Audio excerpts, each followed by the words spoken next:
Saudara pasangan suami istri di Kabupaten Sumedang, Madura, Jawa Timur tewas diduga akibat ledakan bahan petasan. Tidak hanya itu, saudara, rumah milik keduanya hancur rata dengan tanah akibat ledakan tersebut.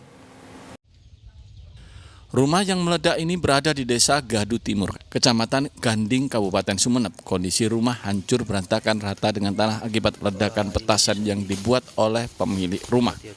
Tim Gegana Polda Jawa Timur bersama Polres Sumeneb yang melakukan olah tempat kejadian perkara menemukan sejumlah barang bukti berupa serbuk bahan petasan dan petasan siap pakai. Polisi masih menyelidiki penyebab meledaknya petasan di rumah tersebut. Akibat ledakan itu, pasangan suami istri Mat Saleh 48 tahun dan Asmania 40 tahun meninggal dunia di lokasi kejadian.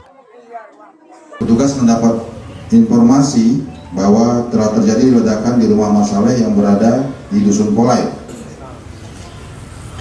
Kemudian petugas mendatangi TKP dan diketahui kondisi rumah dalam keadaan rusak berat atau sebagian besar roboh, dan juga diketahui bahwa Mas Saleh beserta istrinya Asmania sudah dalam keadaan meninggal dunia. Dari keterangan warga setempat, Mat Saleh yang sehari-harinya bekerja sebagai petani itu membuat petasan untuk digunakan sendiri dan tidak diperjualbelikan.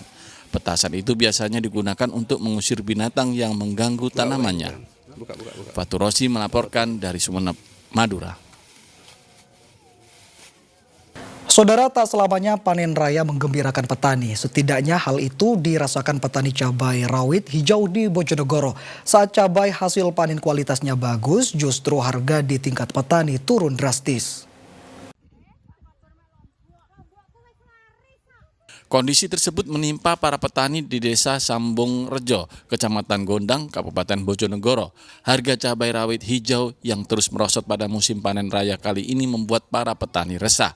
Ancaman kerugian yang besar membuat petani khawatir tidak dapat balik modal, terutama untuk pembelian benih dan pupuk maupun perawatan selama masa cocok tanam. Harga cabai terus merosot ketika memasuki pemetikan ketiga atau pertengahan masa panen. Kondisi ini membuat petani setempat mengeluh sebab harus menanggung risiko kerugian besar. Saat ini harga cabai rawit hijau di tingkat petani berkisar Rp13.000 per kilogram yang turun drastis dibanding sebelumnya di kisaran Rp20.000 per kilogram. Salah satu petani cabai rawit hijau di desa setempat, Rini, mengaku tak tahu penyebab anjloknya harga cabai rawit hijau pada musim panen kali ini. Padahal menurutnya kualitas hasil panen musim ini bagus serta minim dari gangguan hama. Sekali petik di lahan seluas 100 meter persegi, petani mampu menghasilkan rata-rata 8 karung cabai kualitas terbaik. Namun karena harga jual cabai yang rendah, para petani resah. Bu, ini panenan keberapa ini, Bu? Dalam? Panenan keberapa ini, Bu? Niki kali. Petikan kedua itu ya? Harganya berapa, Bu? Dalam? Harganya berapa? Niki? Nggih. 13. 13 per kilo nggih. Nggih. Bu, harga cabai sekarang gimana, Bu?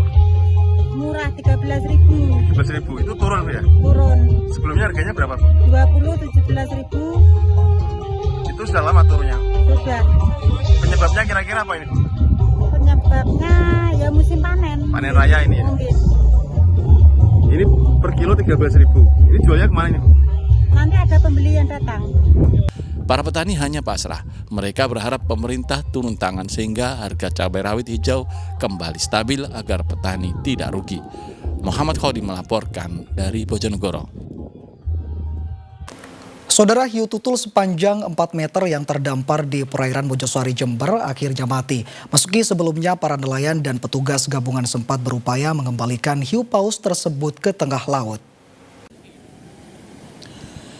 Tim SAR gabungan dan nelayan berupaya melakukan penjagaan di sekitar lokasi temuan hiu paus yang terdampar di pinggir pantai Mojosari, Kecamatan Puker, Jember. Petugas menjaga sejak Sabtu malam saat mamalia laut dilindungi itu ditemukan dalam kondisi lemah. Penjagaan dilakukan agar hiu tutul atau hiu paus sepanjang kurang lebih 4 meter itu tetap utuh dan selamat dari aksi penjarahan dari pihak-pihak tak bertanggung jawab.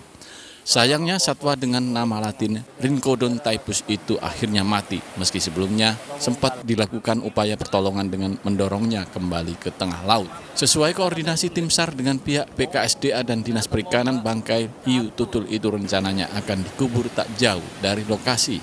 Kita tetap berkoordinasi dengan BKSDA dan Dinas Perikanan Provinsi terkait kejadian ini. Ini selanjutnya bagaimana? Selanjutnya kita menunggu keputusan dari Dinas Perikanan Provinsi dan kita melaksanakan pengamanan terhadap hiu tutul tersebut. Rencananya akan dikemanakan ini, Pak? Karena kondisi sudah dalam keadaan meninggal, kemungkinan besar dikubur di area ini. Temuan hiu tutul terdampar juga menarik perhatian sejumlah warga yang antusias melihat dan memegang serta mengabadikannya dengan kamera ponsel. Fenomena hiu terdampar di pinggir pantai diduga dipicu faktor perubahan cuaca yang terjadi di kawasan perairan selatan Pulau Jawa. Tommy Iskandar melaporkan dari Jember. Meriahkan Maulid Nabi, warga di Gresik kirap 12 Gunungan Tumpeng. Informasi selengkapnya saudara akan kami hadirkan untuk Anda sesaat lagi.